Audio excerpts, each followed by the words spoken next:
Guys, 1 meal a day, 6:30 PM. Meron ako ditong nilagang baboy, nilagyan ko lang ng asin at paminta. Tapos itlog, tsaka cheese, tsaka nilagyan ko ng asin. Guys, mas okay itong mga pagkain na to kaysa sa ultra-processed packing powders na tinatawag na way ng mga taga-fitness industry. That's not food. Itong video ito ay nakita ko sa Ito ay nagtuturo patungkol sa tamang pagda-diet. At ngayon, kailan pa naging pagkain ang baboy? Kung sino man ang magsabing pagkain ng baboy, sinungaling yan. Mag-ingat tayo sa mga napapanood natin na nagtuturo ng mga kung ano-anong kaalaman dito sa social media. Mag-ingat tayo.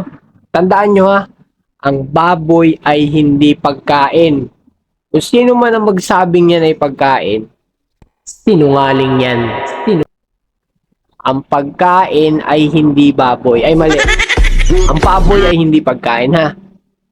Maaaring kilala mo ko at dati rin akong kumakain yan. Napakalakas kong kumain ng baboy. Pero nung naintindihan ko na ito ang isa sa pinakamadaming dahilan kaya maraming may sakit ngayon, ayan ay dahil sa pagkain ng baboy.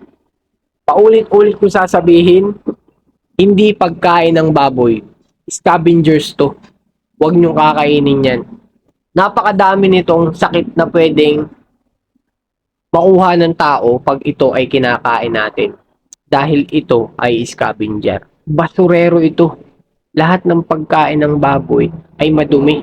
Kaya pag kinain mo yun, parang ang kumain sa daspan. Alam mo yun? Ang baboy ay hindi pagkain. Kahit anong healthy mo, kung kumakain ka niyan, magkakasakit ka. Huwag niyong isama to sa diet nyo. Dahil ang baboy ay hindi pagkain. Paulit-ulit ko sasabihin, ang baboy ay hindi pagkain. Sinungaling ang magsabing ang baboy ay pagkain ha. Hindi po pagkain ng baboy. Hindi pagkain ng baboy.